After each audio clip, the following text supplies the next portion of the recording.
الذي خلق الموت والحياة ليبلوكم أيكم أحسن عملا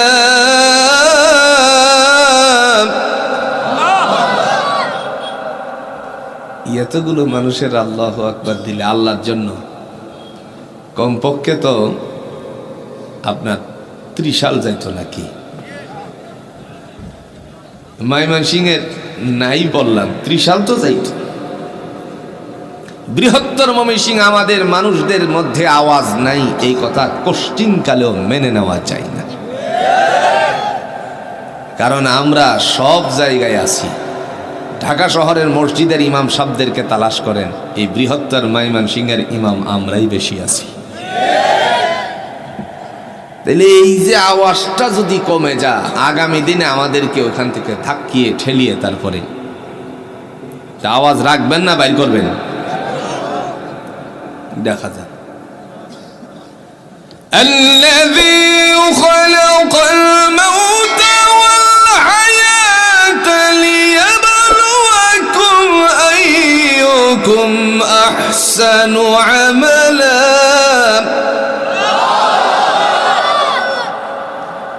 কুরআনুল হাকিম দ্বারা আল্লাহ বলেন, আল্লাযী খালাকাল মাউতা ওয়াল হায়াত, বান্দারে তোমার জন্য আমি দুটো জিনিস নির্ধারিত করলাম, একটি হলো মৃত্যু আর একটা হলো হায়াত। প্রথমত আমার আল্লাহ মৃত্যুর কথা কেন বললেন, জীবিতের কথাটা কেন পরে বললেন? দুনিয়ার জমিনের দৃষ্টান্ত তার সাথে একটু সহজ করে দিলে বুঝে আসবে। আপনারা বলবেন, যখন একটা মুরগির থেকে ডিম আসে, ডিমটা যদি কোনো আল্লাহর বান্দি কড়াইয়ের মধ্যে কুসুমটারে ঢেলে দেয়, জোরে কন্ত কোনো বাচ্চা উড়াল দিবে নাকি? ডিমটা ভাঙ্গার পরে কোনো বাচ্চা আসার সম্ভাবনা নেই। তার মানে প্রারম্ভিক অবস্থা ডিমটা হলো মৃত। কিন্তু এই কি ডিম, একই ডিমকে, এই ডিমটাকে যদি আপনি মুরগির নিচে কিছুদিন তাপ দেন, 29 দিন পর্যন্ত তাপ দেন, তাপ দেওয়ার পরে কয়েকটা দিনকে তাপ দিলে জোরে কন্ত তাপ থেকে বাচ্চা আসার সম্ভাবনা আছে কিনা? মৃত্যু পরে আবার এটা কি হয়, জিন্দা হয়। আরো সহজে বোঝার জন্য বলছি, আপনারা যারা ফার্মার আছেন, কৃষক আছেন, আপনাদের অবশ্যই জানা আছে, আগেকার সময়ে গবাদি পশুকে হাওরে নিয়ে গেলে পরে তারপরে দেখা গেল হঠাৎ করে সে প্রজননে আক্রান্ত হলো। যখন প্রজননের প্রয়োজন পড়তো, কোনো সময় দেখা গেল তারা হাওরের মধ্যেই ব্যবস্থাপনা হয়ে গিয়েছিল, অথবা প্রজননের জন্য গবাদি পশুর পুরুষ যেটা আছে তার দ্বারা ব্যবহৃত হলো। এমত অবস্থায় তার থেকে শুক্রটুকু যখন নির্গত হয়, সেটা যদি জমিনের মধ্যে পড়ে যায়, জোরে কন্ত বাচ্চা আসার সম্ভাবনা আছে নাকি? আরো সহজে বলি, ডাক্তারের কাছে, পশু ডাক্তারের কাছে এখন গাভীর বাচ্চার বীজ নেওয়ার জন্য জোরে বলুন তো মানুষ যায় কি যায় না? ডাক্তার সাহেব, আমার একটা সিঙ্গার বীজ লাগবে। কথা বুঝতেছেন কি আমার? ঠিক আছে, সিঙ্গার বীজ এবার তার যে ফ্রিজিং আছে, ফ্রিজিং থেকে বের করল, ইনজেকশনের একটা সিরিজ নিল লম্বা। বান্দা কূটকৌশল অনুযায়ী আমার কথা ভিন্ন প্রক্রিয়ায় বলতে পারি না, মাফ করবেন, বুঝে নেওয়ার জন্য চেষ্টা করবেন। প্রক্রিয়ার মাধ্যমে ভিতরে একটা নার্ভ আছে, ওই নার্ভটাকে একটু সে হাতের দ্বারা পজিশন করে। এরপরে ইনজেকশনের সিরিজের মধ্যে সে যে বিষটুকু ঢুকালো, সেই বিষটাকে নার্ভের মাধ্যমে সে যখন ছেড়ে দেয়, পুশ করে দেয়, নির্ধারিত জায়গায় পৌঁছার পরে জোরে কন্ত বাচ্চা হওয়ার সম্ভাবনা আছে কিনা? মহান আল্লাহ রাব্বুল আলামিন ডাক দিয়া বলেন, বান্দারে দুনিয়ার জমিনে তোমারে আমি পাঠালাম দুইটা জিনিস নির্ধারণ করেন, একটা হলো হায়াত আর একটা হলো মওত। কেন দুইটা জিনিস নির্ধারণ করলাম?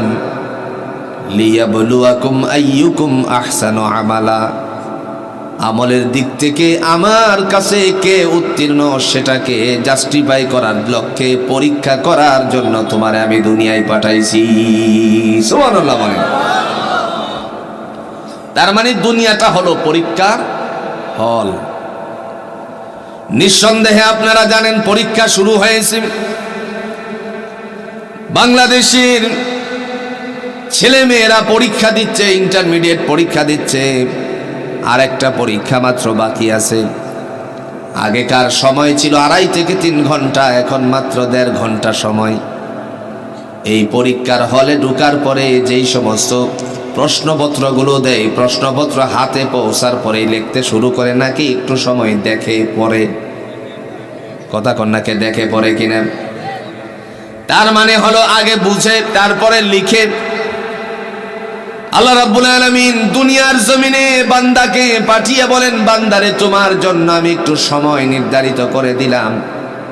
শৈশবকালটা যখন শেষ হয়ে যায়, কৈশোরে যখন তুমি পদার্পণ করো, পদার্পণ করার পরে তোমার জন্য আমি আল্লাহর পরীক্ষার হলের মধ্যে, দুনিয়ার জমিনের মধ্যে আমলের দরজাটাকে বলন্দ করার উদ্দেশ্যে আমি আল্লাহ তোমার কাছে একটা প্রশ্ন তুলে দিয়েছি। সুবহানাল্লাহ বলেন। কোয়েশ্চনগুলি যদি আনসারে পড়ে তাহলে লেখে, আর যদি আনসারে না পড়ে চুপ করে বসে থাকে, চেষ্টা করে কোনো জায়গা থেকে চুকি দিয়ে নকল মতো কিছু করা যায় কিনা। মহান আল্লাহ রাব্বুল আলামিন ডেকে বলেন, বান্দারে দুনিয়ার জমিনে তোমার জন্য আমি আল্লাহ পাক রাব্বুল আলামিনের পক্ষ থেকে ফয়সালা করে দিয়েছি।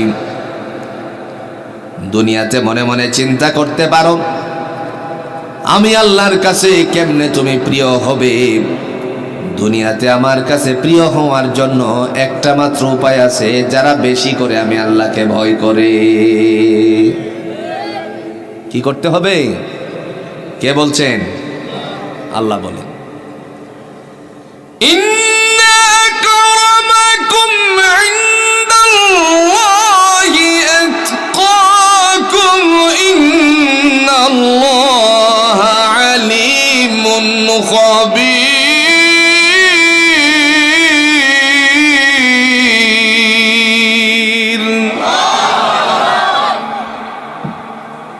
আল্লাহ বলেন,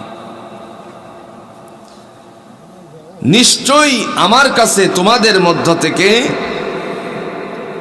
ওই ব্যক্তি অধিক প্রিয় যে আমি আল্লাহকে বেশি ভয় করে। সুবহানাল্লাহ বলতেন না? যারা আল্লাহ ভীরু, আল্লাহ বলেন আমার কাছে এই মানুষগুলো বেশি প্রিয়। আল্লাহ রাব্বুল আলামিন সেই জন্য ডেকে বলেন, বান্দারে তোমাদের জন্য আমলের দফতরে কে আমার কাছে উত্তীর্ণ সেটাকে জাস্টিফাই করার জন্য পৃথিবীতে পাঠালাম। এরপরে আল্লাহ বলেন, আমি কেমনে সৃষ্টি করি একটু বুঝো। আজকের মেডিকেল সায়েন্স, চিকিৎসা বিজ্ঞানীরা গবেষণা করে বের করেছেন। রব্বে কারীম ডাক দিয়া বলেন, ইন্না খালাকনাল ইনসানা মিন নুতফা সুম্মা মিন আলাকাতিন সুম্মা মিন মুদগা ফাকাসাউনাল ইযামা লাহমা। আল্লাহ কোরআন দিয়ে আগেই মেডিকেল সায়েন্স তা তৈরি করে দিয়েছেন। সুবহানাল্লাহ বলছেন। রব্বে কারীম ডেকে বলেন, ইন্না খালাকনাল ইনসানা মিন নুতফা, বান্দারে নিঃসন্দেহে আমি তোমার সৃষ্টি করার জন্য প্রথমত একখানা নাপাক শুক্রের ব্যবস্থাপনা করলাম। সেটি যখন নির্ধারিত ডিম্বাণু দ্বারা আগের পিতার পৃষ্ঠদেশে, তারপরে মাতৃজঠরে 1 ফুটা নাপাক শুক্রের ব্যবস্থাপনা করলাম। ডিম্বাণুর মাধ্যমে যখন আমার পক্ষ থেকে নির্ধারিত জায়গাটাতে পৌঁছে যাই, 40টা দিন সেখানে অবস্থান ঘটালাম। 40 দিন অবস্থান করার পরে আমার আল্লাহ বলেন, তারপরে আমি একটা রক্তের চাক্কা বানালাম। রক্তের চাক্কা আরো 40 দিন অতিবাহিত হলো। মহান আল্লাহ পাক বলেন, আমার পক্ষ থেকে বান্দারে তোমার জন্য ফয়সালা করলাম, একটা গোশতের টুকরা বানালাম একেবারে নরম। আরো 40 যখন অতিবাহিত হলো, আব্দুল্লাহ, জাকারিয়া, মেনা, আজকে আমরা এখানে যারা উপস্থিত হয়েছি, জুড়ে বলুন তো একজনের চেহারার সাথে আরেকজনের চেহারার কোনো মিল আছে নাকি? আল্লাহ বলেন, আমি তখন থেকে তোমার বডির স্ট্রাকচারটারে সৃষ্টি করলাম নিজ হাতে। সুবহানাল্লাহ বলছেন না? কোন হাতে? নিজ হাতে। কার হাতে? আরো জোরে কোন কার হাতে? আল্লাহর হাতে। এখন প্রশ্ন আমাদের, আল্লাহর কি হাত আছে নাকি? কথা কোন নাকি? আছে? আছে, তবে গবেষণা করার কোনো সুযোগ নেই। একটু প্রমাণ নেন কোরআন থেকে। আমাদের প্রকাশ্য শত্রুর নাম কি ভাই? আরো জোরে নাম কি? শয়তানকে কেন্দ্র করে আল্লাহ বলছে। হাত আছে কিনা সেটা বোঝানোর জন্য বলছে। قال يا إبليس ما منعك أن تسجد لما خلقت بيدي أستكبرت أم كنت من العالين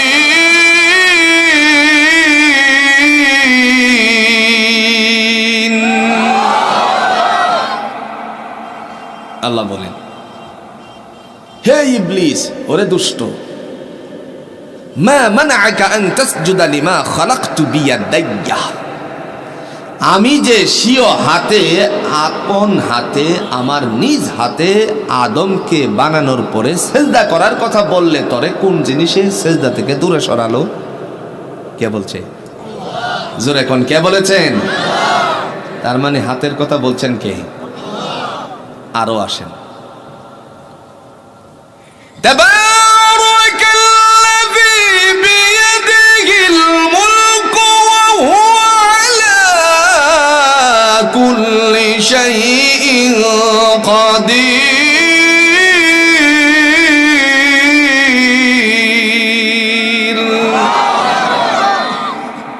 আল্লাহ বলেন, আমি হলাম বরকতময় রব, যার হাতে ক্ষমতা। যার হাতে কি? ক্ষমতা। ইন্নাল্লাহা আলা কুল্লি শাইইন কাদির, সমস্ত বস্তুর উপরে ক্ষমতা কার ভাই? আরো জোরে এখন ক্ষমতা কার? আল্লাহ রাব্বুল আলামিন ডেকে বলেন, বান্দারি বডি স্ট্রাকচার টুকু আমি নিজ হাতে বানালাম, কারো চেহারার সাথে আমি চেহারার কোনো মিল রাখিনি। তিনি কত বড় কারিগর, কত বড় আল্লাহ, কত বড় মহান তিনি। এমনিতেই তার নাম রহমান রাখেন নাই ভাইজান। আল্লাহ বলেন, আমি নিজ থেকে তোমার জন্য বডির স্ট্রাকচারটারে তৈরি করেছি। একটু ধারণা দিলে সহজ হবে। এটার নাম কি? নাম কি? মুখ। এটার নাম কি? আরো জোরে। নাসিকা, নাক। এটার নাম কি? চোখ। মুখটা যদি আল্লাহ পিছনে দিতেন খাবারটারে, কথা কন না কেন? রব্বে কারিম ডাক দিয়া বলেন, বান্দারে আমার পক্ষ থেকে তোমার অত্যন্ত সুন্দর করে বানিয়েছি, মুখটা পিছনে দেই নাই, এমন একটা জায়গায় তোমার মুখটা ফিটিং করলাম, তার উপরে নাসিকা ফিটিং করলাম, নাক। মুখের ভিতরে এই ময়মনসিংহের যতগুলো ফল আছে মুখের ভিতরে দেওয়ার আগে নাক সাক্ষী যেন দিতে পারে এটা ভালো না, তুমি খেয়েও না। কথা কন না কেন?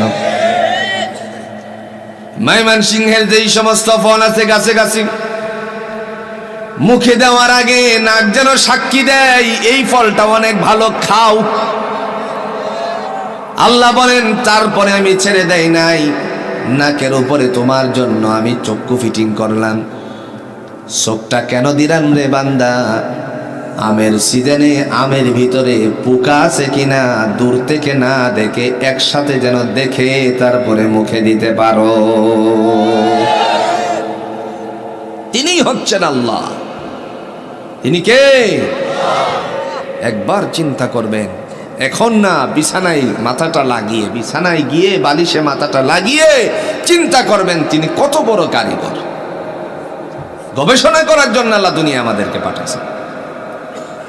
এরপরে আল্লাহ বলেন, বান্দারে নাকটা দিয়ে ছেড়ে দেই নাই, নাকির ভিতরে আমার পক্ষ থেকে ছোট্ট ছোট্ট কিছু লোমের ব্যবস্থাপনা করলাম। মনে করতে পারি মনে হয় এগুলো অনার্থক, আল্লাহ সৃষ্টি করছেন। এটা কেন সৃষ্টি করলেন? সায়েন্সওয়ালাদের দৃষ্টিভঙ্গি আজকে এদিকে চলে গেল। এই 2 বছর করোনাকালীন আইডিসিআরের বক্তব্যগুলো আমরা শুনেছি। মাস্ক ব্যবহার করতে হবে, কিছুক্ষণ পরে পরে হাত ধৌত করতে হবে, যেন করোনার সিমটম তাকে আক্রান্ত না করতে পারে। আল্লাহ বলেন, বান্দারে জীবাণু যেন তোমার নাক দিয়ে মুখে দিয়ে তোমার এই পেটের ভিতরে গিয়ে লাঞ্চটারে নষ্ট না করতে পারে, সেই জন্য এখনকার সময়ে করোনাকালীন মাস্কের ব্যবস্থাপনা হয়েছে। দয়াময় তিনি বলেন, বান্দারে রাস্তা দিয়ে যখন তোমরা চলাফেরা করো, এই রাস্তার মধ্যে নানা ধরনের জীবাণু থাকে, ধূলিকণার সাথে জীবাণু যেন তোমার সরাসরি পেটের ভিতরে গিয়ে আক্রমণ না করতে পারে, আমি আল্লাহর পক্ষ থেকে ছোট্ট ছোট্ট লোম দিয়ে তারপরে তারে আটকিয়ে দিয়েছি। কারিগর কাকে বলে? সৃষ্টির রহস্যটা কোথায় দেখে। শুধু তাই নয়, আল্লাহ বলেন তোমার চোখের উপরে আমি একটা সানসাইট ফিটিং করছি। সানসাইট বুঝেন তো? আপনি যখন বাড়ি বানাবেন, বাড়ি বানানোর পরে জানালার উপরে কি দিছেন? আমার কথা মনে হয় বুঝাইতেছে না। বাড়ি বানানোর সময় আপনি জানালার উপরে সানসাইট দিলেন। যদি প্রশ্ন করি কেন দিলেন, উত্তরে বলবেন যাতে করে বৃষ্টির ফোঁটাগুলো ঘরের ভিতরে প্রবেশ না করতে পারে, এই জন্য আমি সানসাইট দিছি। আল্লাহ বলেন, বান্দারে তোমার সানসাইট বাড়ির উপরে দিতে পারো, জানালার উপরে দিতে পারো, আমি আল্লাহ আগেই ব্যবস্থাপনা করেছি তোমার চক্ষুটারে হেফাজতের জন্য। চোখের উপরে একটু হাড়টারে বাড়াইয়া দিছি, উপর থেকে যেন একটা গুটা পরে চোখের মধ্যে আক্রমণ না করে, আগে একটু কপালের হাড়টা যেন লেগে যায়। তিনিই হচ্ছেন আল্লাহ। এখন যদি আমরা আল্লাহকে বলি, আল্লাহ তোমার জন্য আজকে আমরা সকলে মিলে একটু শুকরিয়া আদায় করতে চাই, তুমি যে রব, তুমি যে রহমান, এই রহমান নামের কিছু লেখালেখি করতে চাই, বলো তো পারবো কিনা? আল্লাহ বলেন, লিখতে চাও লিখতে থাকো, কিন্তু জেনে রাখো লিখার জন্য কলমের প্রয়োজন, আর লিখার জন্য কলমের ভিতরে জোরে কন্ত কালির প্রয়োজন আছে কিনা? কলম কালি সব শেষ হয়ে যাবে, কিন্তু আমি আল্লাহর প্রশংসা লিখে কখনো শেষ করতে, কে বলছেন? ওয়ালাউ আন্নামা ফিল আরদি মিন শাজারাতিন আকলামু ওয়াল বাহরু ইয়ামুদ্দুহু মিন বা'দিহি সাবআতু আবহুরিম মা নাফিদাত কালিমাতুল্লাহ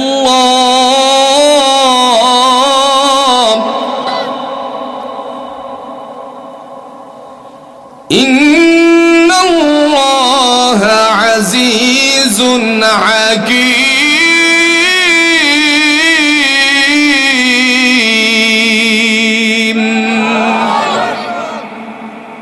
আল্লাহ কয়, ময়মনসিংহবাসী বুঝতেছেন তো?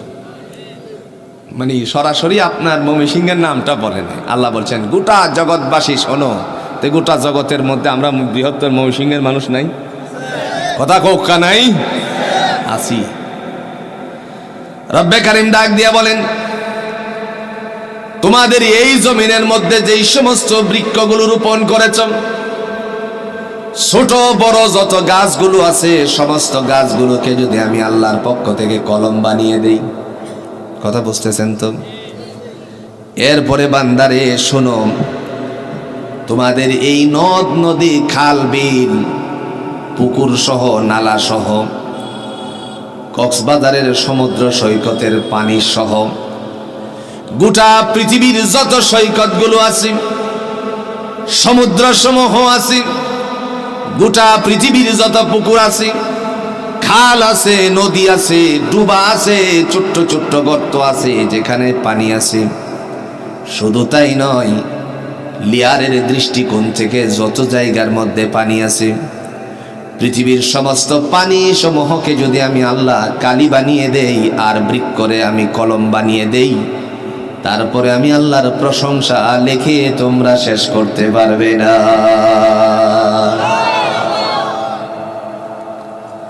আল্লাহ বলে, শুকরিয়া আদায় করতে চাও, প্রশংসা করতে চাও না, তাইলে করো। কোরআন দিয়ে বলতেছে, আমি যে কত বড় কারিগর দেখো না, তোমারে বাঁচানোর জন্য সব অবকাঠামো তৈরি করছি। والحب ذو العصف والريحان فبأي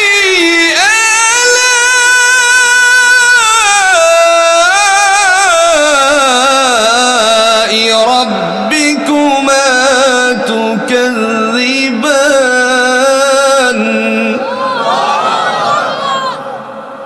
কে বলছে? জোরে কন্যা কে বলছেন? ওয়াল হাব্ব যুল আসফ, শুকরিয়া তো করতে চাও, তোমারে আমি কেমনে বাঁচানোর চিন্তা করি দেখো। বান্দারে তোমার জন্য যে সমস্ত খাবার দিলাম, এইগুলোর একটু প্রশংসাটা গাও। এই খাবারের মধ্যে আমি আল্লাহর পক্ষ থেকে চিন্তা করলাম জীবাণু যেন আক্রান্ত না করতে পারে, সেজন্য আমি খাবারটারে ঢেকে রাখার উদ্দেশ্যে আমার পক্ষ থেকে কিছু ডাকনা দিলাম। সুবহানাল্লাহ কইতেন না? মহিলারা যখন তরকারি রাঁধে, ভাত রান্না করে, জোরে কন্ত ভাত আর তরকারিটাকে কি ঢেকে রাখে নাকি ওপেন রাখে, খোলা রাখে? কি রাখছে? ঢেকে রাখার জন্য কি রাখছে? জোরে কোন? ডাকনা। আল্লাহ বলেন, বান্দারে আমার পক্ষ থেকে যেই সমস্ত খাবার নির্ধারিত করেছি, সমস্ত খাবারগুলোকে আমি আল্লাহর পক্ষ থেকে ডাকনার ব্যবস্থাপনা করছি। ডাকনা কেমন ডাকনা? তিনি ডাক দিয়ে বলেন, ওয়াল হাব্বুল আসফ, আমার পক্ষ থেকে খোসাযুক্ত তোমাদের জন্য আমি একটা ফল, একটা একটা করে ফল দিলাম। সুবহানাল্লাহ। কি যুক্ত ফল? খোসাযুক্ত ফল। খোসাই হলো ডাকনা। সুবহানাল্লাহ বলছেন না? খোসাটা কি? আপনাদের এই সুরখাইন বাজারে বাদাম আসেনি? ধরে হোকা আছে। বাদামের কি আছে? কথা কন, কি আছে? আরে আবার আরেক দিকে গেলেন কেন? আহারে মানুষ, আমরা কোন পথের প্রতীক হলাম? একজনে যেন বলেই ফেলছে কাঁচা বাদাম। চিন্তা করছেন আমাদের দেমাগটা কোথায় গেছে ভাই? আল্লাহ আমাদের হেফাজত করো। আর জোরে কোন আমিন। কি যে জগতে আমরা পড়ছি, বুঝুক আর না বুঝুক মানুষ, অর্থ বুঝুক আর না বুঝুক, অর্থ থাকুক আর না থাকুক, এক এক সময় এক একটা আসে, এই আসার পরে এটারে মানুষে মুখে মুখে নিয়ে দৌড়াদৌড়ি করে। কথা কোন ঠিক কিনা? যার কারণে বাদামের নাম বলতেই কো কাঁচা বাদাম। চিন্তা করছে? উদাহরণ দিচ্ছি, এই চুরখাইনের বাদাম, বাজারে যে বাদাম টুকু আছে আপনি কিনে আনলেন বাড়িতে, তারপরে এগুলো নিয়ে আসার পর তারপরে আপনি চিন্তা করলেন খাবেন। কোন মানুষে যেন এগুলোকে ভাজা করেছে কড়াইয়ের মধ্যে, তারপরে বালি দিয়ে তার এটাকে সুন্দর করে ভাজলো। এই বালিগুলি ভিতরে গিয়ে যেন জীবাণু আক্রান্ত না করতে পারে। আল্লাহ বলেন, বান্দারে আমার পক্ষ থেকে এই বাদামটার জন্য একটা খোসা নিযুক্ত করলাম, যেন তোমারে জীবাণু আক্রান্ত করে দুনিয়ার জমিনে দুর্বল না করে দেয়, সবল হয়ে হয়ে যেন আমার আল্লাহ বলেন আমার এই গোলামি তোমরা করতে পারো। শুকরিয়া কার? আল্লাহর। আমার ভাইরা, রব্বে কারীম বলেন, তারপরে আমি চিন্তা করলাম, ডাকনা তো একটা দিছি ঠিক আছে, খোসা তো দিলাম ঠিক আছে, কিন্তু মনে মনে চিন্তা করলাম এই খোসাটারে ব্যাট করেও কখনো কখনো বালিগুলো ভিতরে প্রবেশ করতে পারে। যদিও মেডিকেল সায়েন্স বলেছে 54 থেকে 70 ডিগ্রি তাপমাত্রার মধ্যে কোনো ধরনের জীবাণু থাকে না। আগুনের তাপমাত্রা যদি 70 থেকে 90 ডিগ্রি হয়, বিশেষ করে 90 ডিগ্রি, এখানে কোনো জীবাণু আর থাকে না, সমস্ত জীবাণু ধ্বংস হয়ে যায়। তারপরেও ধূলিকণাগুলো ভিতরে যেন প্রবেশ না করে, আমি আল্লাহর পক্ষ থেকে আবার সুন্দর করে তার জন্য একটা উপরে প্রলেপের ব্যবস্থাপনা করলাম। কথা কোন ঠিক কিনা? আল্লাহ বলেন, বান্দারে ওয়া ইন তাউদ্দু নি'মাতাল্লাহি লা তুহসুহা, বলো তো আমার কোন কোন নিয়ামতকে তোমরা, কোন নিয়ামতকে গণনা করে জোরে কোন তো আমরা শেষ করতে পারবো নাকি? এসব দিয়ে আল্লাহ বলেন, ফাবিআই আলাই রাব্বিকুমা তুকাযযিবান,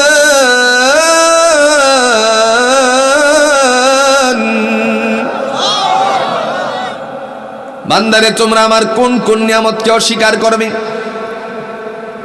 কোন দিকে যাওয়ার প্রয়োজন নাই। আল্লাহ ডেকে বলেন, বান্দারে তোমার যে আমি কত সুন্দর করে বানালাম, একবার আয়নার সামনে দাঁড়াও। আয়নার সামনে দাঁড়িয়ে তারপরে আমি আল্লাহ যে কত বড় রব, কত বড় স্রষ্টা, এটাকে বোঝার চেষ্টা করো। মানুষকে অত্যন্ত সুন্দর করে জোরে কোন বানাইছেন কে? মাঝে মধ্যে স্বামী স্ত্রীর ঝগড়া আসেনি? কথা কন নাকি আসেনি? হাই রে হাই, আজকালে তো স্বামী স্ত্রী ঝগড়া কারে কয়, ডিভোর্সের সংখ্যা বাড়তেছে।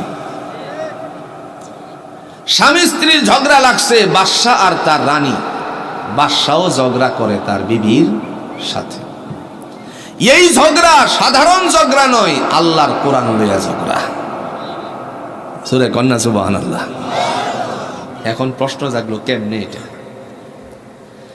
এখনকার সময়ে বহু পাণ্ডিত্য আবিষ্কার হয়েছে, পণ্ডিতি করতে করতে করতে করতে দেশের মধ্যে, বিভিন্ন অঞ্চলের মধ্যে, বিভিন্ন রাষ্ট্রের মধ্যে শেষে সে দরাকার আছে না? না বলতে বলতে যেন বলেই ফেলেছে, রাষ্ট্র ধর্ম ইসলাম এদেশে থাকবে না, থাকবে না।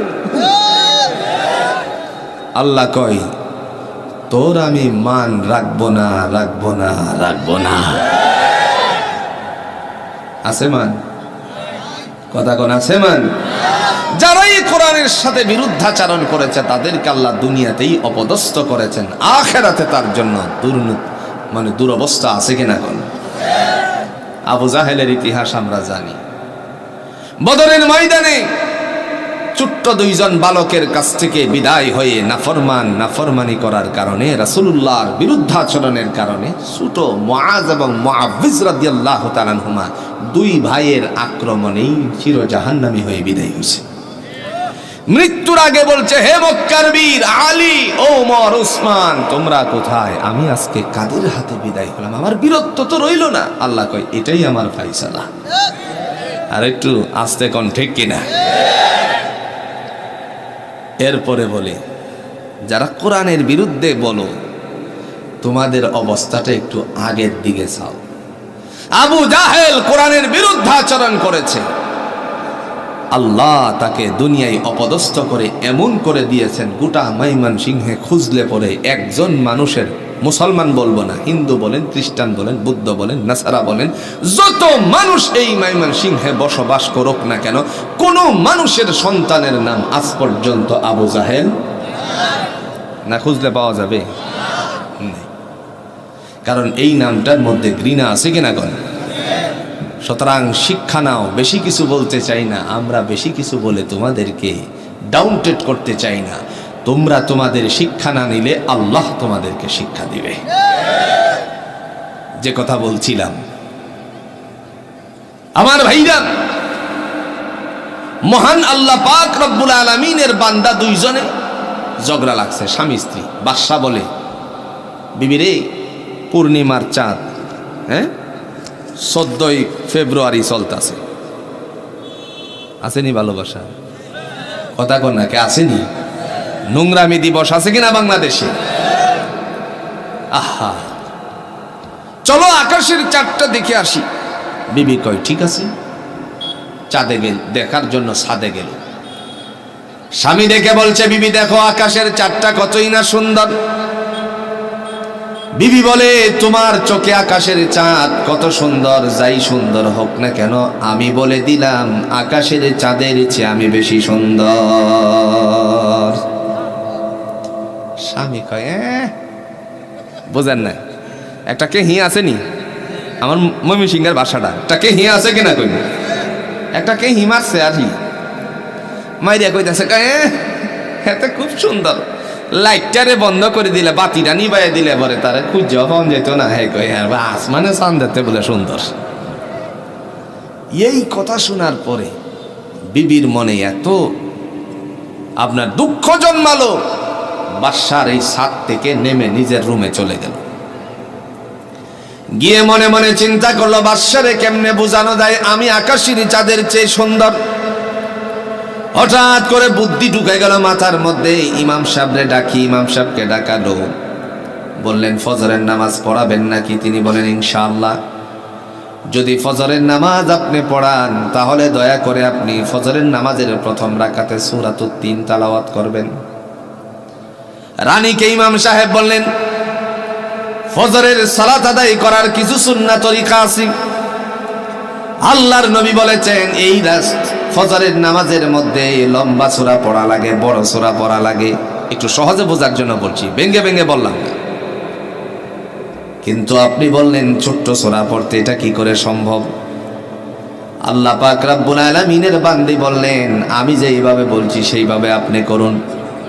ইমাম সাহেব চিন্তা করলেন, বেশি কিছু বললে পরে চাকরি, কথা কোক্কা, এই চিন্তা চেতনা করেন। আল্লাহ পাক রব্বুল আলামিনের বান্দী বললেন, আমার কথা মতো আপনি নামাজটা পড়াবেন। ঠিক আছে, আসসালামু আলাইকুম। এবার বাদশাহ রানী বলতেছে, কেন চলে যাবেন, বাকি আরো কথা আছে। তিনি বললেন, আবার কি কথা? রানী বলল, আপনি যদি প্রথম রাকাতে সূরাতুত তিন তেলাওয়াত করেন, যখন আপনি পড়বেন লাকাদ খালাকনাল ইনসানা ফি আহসানি তাকওয়িম, সেই সময় ইনসানটারে বাদ দিয়ে আপনি পড়বেন লাকাদ খালাকনাল কামারা ফি আহসানি তাকওয়িম। নামাজ হইব, কথা কইতেন না, নামাজ হইব। অকরে কিয়ামতের আগ পর্যন্ত যদি নামাজ হইবা পড়া, নামাজ হইব। ইমাম সাহেব সর্বনাশ, আপনি কি আমার ইমানটারে, না না না, আমি ইমানটারে ধ্বংস করার জন্য বলছি না। বাদশা নামাজে যাবে, আপনি এইভাবে নামাজ শুরু করবেন, বাদশা পিছন দিক দিয়ে লোকমা দেবে, আপনি কিন্তু লোকমা গ্রহণ করবেন না। রাগে মসজিদ থেকে বেরিয়ে চলে আসবে। আপনি যখন বুঝবেন যে মসজিদ থেকে যাই গেছে গা মোটামুটি, তখন সমস্ত মুসল্লিদেরকে বলবেন হাত ছাড়িয়ে দিয়ে নতুন করে নামাজটা আদায় করে নেবেন। এবার ঠিক আছে নি, কথা কন্যা ঠিক আছে নি? ও ঠিক আছে, কি করা যাবে, কপাল। বান্দা এবার চলে গেল। রাত আস্তে আস্তে গভীরতার মধ্যে পৌঁছানো। ইমাম সাহেব চিন্তায় পড়ে গেল, না জানি আমার কপালে কি আছে। এই দিক দিয়ে রানীও চিন্তা করলো, তোরে আমি এইবার বুঝাইয়া দিমু। মাঝে মধ্যে রাগ করলে পরে দুইজনের মধ্যে ভালোবাসার বহিঃপ্রকাশ হইতে হইতে পরে তুই পর্যন্ত এই কথা গন্ঠি কিনা। আহারে, আগের দিনই বালা আছিল, স্বামী জাইনে দিছে 10 হাতি কাপড়, শরীর ডাকতে সমস্যা ছিল না। এখন 13 ওয়াক দেওয়া শরীর ডাকে না ভাই, কথা কন না কেন? জাইনে দিছে, সবই সন্তুষ্ট। এখন সর্বনাশ, তোমার এই সংসারে আমার 45 বছর হয়েছে। কয় বছর? এটা আমাদের ভাষাটা আর কি। 45 বছর হয়েছে সংসার আইছি, একটা দিন তুমি আমার ভালো কাপড় পিন্দায় দেখছো না। মানে একটা ঈদে পছন্দ হয়েছে না আর কি। একেবারে 45 বছর লইয়া টান মারছে, 45 বছরের হিসাব লাগাই দিছে। এরকম পরিবার আছে না নাই? এবার মনে মনে চিন্তা করে, এটা বাদশারে তো আর বলে না, দুইজন দুই কামরায়।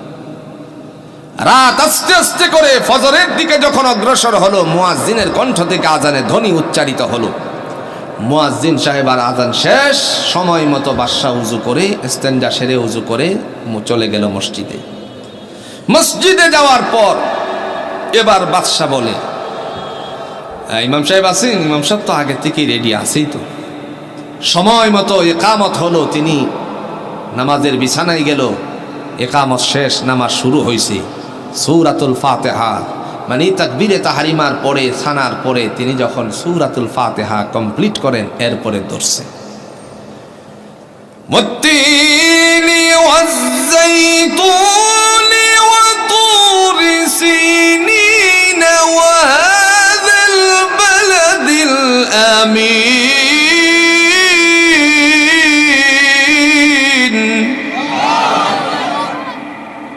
লাকাদ খালাকনাল কামারা ফি আহসানি তাকওয়িম। নামাজ হইবনি, এটা আসতে কইলাম আর কি, ঝামেলা আছে, এখন উল্টা বুঝে মানুষ। আপনাদের এলাকার না, সারা বাংলাদেশ দেখবেন একটুখানে কাইটা দিয়ে আরেকটুরে মাইরে দিছে। ওইটা কইটা নি জবিল্লাহ হুজুরে কথা বুঝছেন নিবা। তো এই অবস্থায় পিছন দিক থেকে লোকমা দিল বাদশাহ, লাকাদ খালাকনাল ইনসানা ফি আহসানি তাকওয়িম। বাদশার লোকমা একবারও গ্রহণ করলো না, চিন্তা করলো রানী যা বলে দিছে তাই মানতে হবে। কারণ দুনিয়াতে আজকালে আমাদের মন্ত্রী পরিষদ বলেন, এমপি পরিষদ বলেন, যাদেরকেই দেখেন না কেন ওদেরকে সোজা যদি না করতে পারেন, তাহলে ওনাদের বিবির কাছে গেলে পরে মন্ত্রী এমপির কোনো হাওয়া নাই। কারণ বিবির কাছে মন্ত্রিত্ব নাকি বুঝায় দিব। আমার ভাইরা,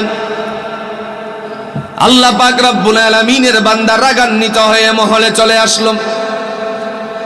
মহলে চলে আসার পরে তিনি যখন কিছুক্ষণ পরে ইমাম সাহেবরে ডাকালো, ইমাম সাহেব বুঝলো বাদশা তো চলে গেছে মনে হয়, নামাজ পুনরায় পড়ালেন। তারপরে মহলে যখন গেল, বলছি ইমাম সাহেব আল্লাহর কোরআনটা হাতে নেন। কোরআন হাতে নিল, ডেকে বলল, আপনি এই কোরআন থেকে সূরাতুত তিনটা বের করেন। বের করল, পড়েন, পড়ছে ওয়াত্তিনি ওয়াজ-যাইতুন ওয়া তুরি সিনিন ওয়া হাযাল বালাদিল আমিন লাকাদ খালাকনাল ইনসানা ফি আহসানি তাকওয়িম। সাথে সাথে বলল, জোহরের থেকে আপনার নামাজ আর পড়ানো দরকার নাই, এত লোকমা দিলাম, একটা লোকমা নিলেন না, সুতরাং আপনার চাকরি নাই। ইমাম সাহেব চিন্তা করলেন, রানীর কথা শোনার কারণে আমার ইমামতিটাই গেল। আস্তে আস্তে করে তিনি তার মহলের কামরা থেকে বেরিয়ে আসতে লাগলো। এসে বলল, আবার ইমামের সাথে কি ঝগড়া বাজালে? এইবার ডেকে বলছে, ইমাম সাহেব নামাজে মস্ত বড় ভুল করছে। কি ভুল করেছে? এবার বাদশা বলে, ইমাম সাহেব লাকাদ খালাকনাল কামারা ফি আহসানি তাকওয়িম বলছে। ইমাম সাহেবের এই কথাটা মস্ত বড় ভুল, এত লোকমা দিলাম, ইনসান বলে একবারও নেই নাই। রানী বলে, ইমাম তো ঠিকই করছে, তুমি ভুল করছো। বাজ্জানি ফেস ইমাম সাহেবকে বলেন, ইমাম সাহেব আপনি জান গা জোহর কেন? আমি যতদিন বাচ্চা আছি ওদিন মতো আপনি নামাজ পড়াবেন। সুবহানাল্লাহ কইতেন না? উনি তো গেলেন আনন্দের চিত্তে। এবার ডাক দিয়া বললাম, রানী রে, সংসার জীবনে পেঁচ লাগাইও না, সংসার জীবনটারে ধ্বংস করে দিও না, ভালোবাসার সংসারে তুমি অশান্তি সৃষ্টি করো না। ঈমান যদি তোমার না থাকে, নবী রাসূলুল্লাহ সাল্লাল্লাহু আলাইহি সাল্লামের তরিকা যদি তোমার মধ্যে না থাকে, আল্লাহর কোরআনের বিরুদ্ধে যদি তুমি যাও, তাহলে তোমার সাথে আমার সংসার চলবে না। কারণ আল্লাহ কোরআন দিয়া বলছেন, লা ইয়াত্তাখিযুল মুমিনিনা আউলিয়া দুনাল মুমিন, মুমিন ছাড়া কোনো বন্ধু রূপে গ্রহণ করা যায় না। সুতরাং তোমার সাথে আমার আর সংসারও চলতে। আজকালে আমরা লক্ষ্য করেছি, মুসলমানের সন্তান খ্রিস্টান নারী বিয়া করে, মুসলমানের সন্তান হিন্দু মেয়েরে বিয়া করে। বুঝায় না? ভুল কইছি? আরে সাকিব কান অন লাগছেনি, অন বুঝছেননি?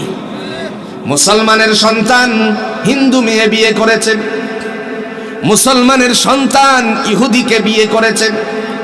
আল্লাহ কোরআন দিয়ে বলছে তাদেরকে তোমরা সংসারের মধ্যে আবদ্ধ করতে পারবে না যতক্ষণ না পর্যন্ত কালিমা ওয়ালি না হইছে। ঠিক না বলে? কোন জায়গায় মাইর খাইতাছি আমরা? প্রিয় ভাইয়েরা আমার, মহান আল্লাহ পাক রব্বুল আলামিনের বান্দা বললেন তোমার সাথে আমার সংসার শেষ হয়ে যাবে, নিজেরা শুধরাও। বিবি বলল না না, সংসার শেষ হবে না। বিচক্ষণতার আলো দিয়ে বাদশা এবারে ডেকে বললেন বিবি রে, তুমি একটু সুন্দর করে আমার সাথে কথা বলো, কেন এমনটা করতেছো? বাদশাকে ডেকে বললেন গত রজনীর কথা মনে আসেনি? ছাদের মধ্যে গিয়ে আকাশের পূর্ণিমার চাঁদ দেখানোর জন্য তুমি বলছিলে আকাশের চাঁদটা কতই না সুন্দর। আমি বলছিলাম আমি বেশি সুন্দর, আকাশের চাঁদের চেয়ে সুন্দর বলার পরে তুমি আমাকে তিরস্কার মারছিলে, আমারে কষ্ট দিছিলে। যদি তোমার কথা সত্য হয়, আল্লাহর কোরআনের কথা মিথ্যা, আর আল্লাহর কথা কোরআনের কথা যদি সত্য হয়, নিঃসন্দেহে তোমার কথা মিথ্যা।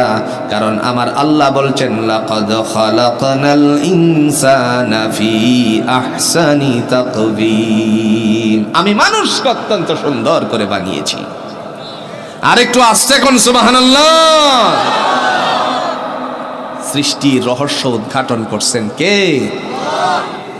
রব্বে কারীম ডাক দিয়া বলেন বান্দারে, তোমারে মায়ের ডিম্বাণু দিয়ে যখন একটি জায়গায় রাখলাম, মনে আছে না ভুলে গেছেন?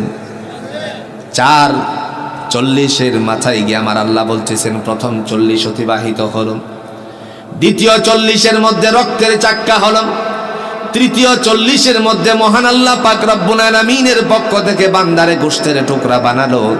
একটু শক্ত হওয়ার পরে আবার আস্তে আস্তে করে বডির স্ট্রাকচার বানালো। একজনের চেহারার সাথে আরেকজনের চেহারার কোনো মিল লাগলো না।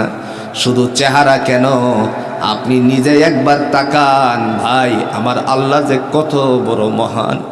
আপনি আমারে এই যে 5টা আঙ্গুল দিলেন, একটা আঙ্গুলের ফিঙ্গারের সাথে আর একটা আঙ্গুলের ফিঙ্গারের কোনো মিল নাই।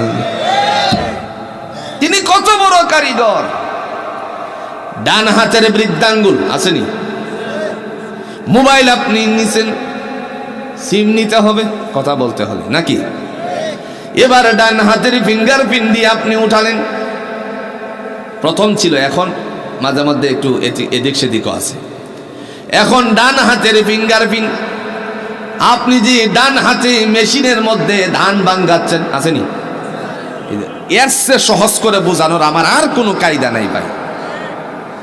মেশিনের ধান ভাঙাইতেছেন ডান হাতের আঙ্গুল দিয়ে, হঠাৎ করে দেখা গেল এই আঙ্গুলটা মেশিনের ভিতরে চলে গেল কোনো এক কারণে, আঙ্গুল শেষ। মোবাইলের সিম ওঠানো লাগবে, সিমটা হ্যাং করছে, নষ্ট হয়ে গেছে। এই সিম আর উঠানো জোরে কন্ত, হারিয়ে যাওয়ার পরে উঠানো সম্ভব নাকি? কারণ এই আঙ্গুলের ফিঙ্গারের লগে এটা কি নাই, জোরে কোন কি নাই? আল্লাহ বলেন বান্দারে, আমি বহু আগেই জানতাম, রুহানি জগতে তোমাদেরকে রাখার আগেই আমি জানতাম, বডির স্ট্রাকচারটা তৈরি করার আগে আমি জানতাম তোমরা যে কত বড় দুর্নীতিবাজ হবে।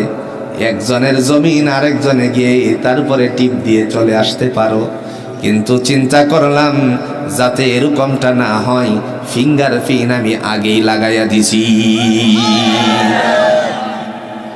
বুঝেন নাই কথা? কন্যাকে বুঝেন নাই? এরপরে আল্লাহ বলেন বান্দারে, এমন একটি জায়গায় তোমারে রাখলাম, যেই জায়গাটা মেডিকেল সায়েন্সের ভাষা intensive care unit. Medical science বলে সেই জায়গাটা হলো ইনটেনসিভ কেয়ার ইউনিট। আর আমার আল্লাহ কোরআনুল হাকিম আপনাদের এই জামিয়া ফয়জুল উলুম নিজামিয়া এই মাদ্রাসার মধ্যে যে কোরআন আছে, এই আপনার ঘরে যে কোরআন আছে, আল্লাহ এই কোরআনের মধ্যে বলেন কেমন ইনটেনসিভ কেয়ার ইউনিট আজকের মেডিকেল ওয়ালারা রিচার্জ করছে। জেনে রাখো, আমি 1450 বছর আগে যে কোরআন দিয়েছি তোমার ঘরে পৌঁছে গেছে। এই কোরআনের মধ্যে বলে দিয়েছি এই জায়গাটা হলো ফি করারিম মাকিন। চিৎকার করে বল সুবহানাল্লাহ।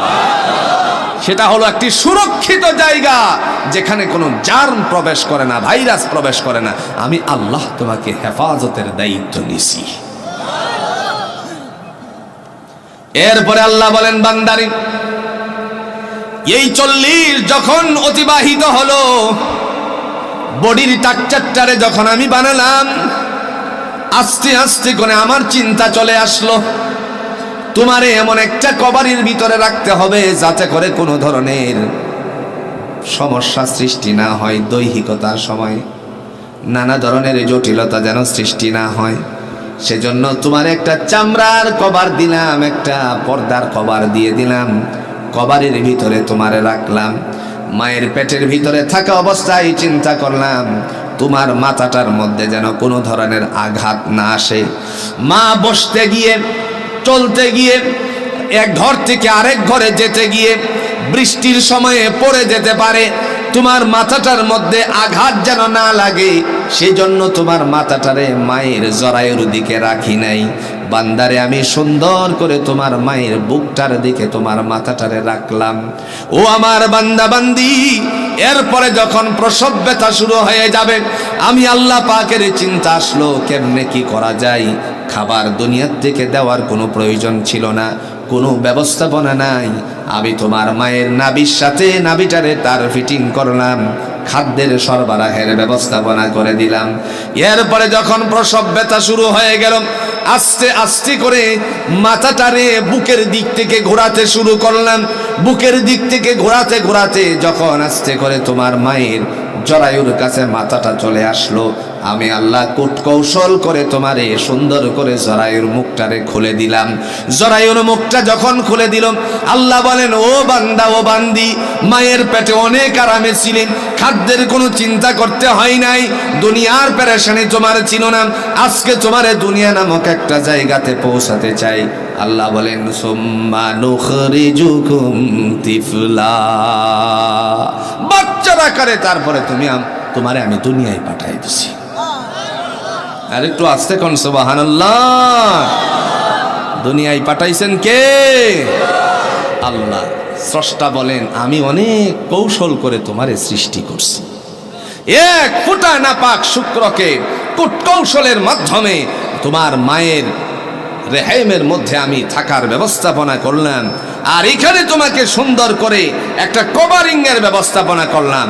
দুনিয়াতে আসার আগে এমন একটি পিছলি পানির ব্যবস্থাপনা করলাম যাতে করে তোমার জন্য কোনো শুকনোতে না পড়তে হয়। আমি আল্লাহ কূট কৌশল করে দুনিয়াতে প্রথমত মাথাটা বের করলাম। আর একটু জোরে কোন সুবহানাল্লাহ। মাথা বের করছেন, পা বের হলে পরে মার প্রাণনাশের সম্ভাবনা ছিল, সেজন্য আল্লাহ কৌশল করে মাথাটারে বের করছে। সুবহানাল্লাহ বলছেন না? আপনাদেরকে বলি, ঘরের মহিলাদেরকে বলবেন যারা দায়ের কাজ করে, ধাত্রীর কাজ করে, মাথাকে যেন এরকম, আমার দিকে খুব ভালো করে তাকান।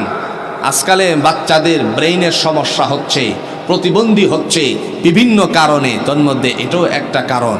বাচ্চা ভূমিষ্ঠের সময়ে নর্মাল ডেলিভারি যখন হয়, দুই সাইড দিয়ে চাপ দেওয়ার কোনো সুযোগ নেই। যদি দুই সাইড দিয়ে চাপ দিয়ে এরকম করে টান দেয়, আস্তে করে যদি টান দেয়, তাহলে এই বাচ্চার ব্রেইনে এফেক্টেড হওয়ার সম্ভাবনা আছে। সেজন্য এরকম করতে হবে, এইভাবে আস্তে করে পজিশনটা শুধু ধরে রাখবে, আর আমার আল্লাহ আস্তে করে দুনিয়ায় আসার ব্যবস্থা করে দিবে।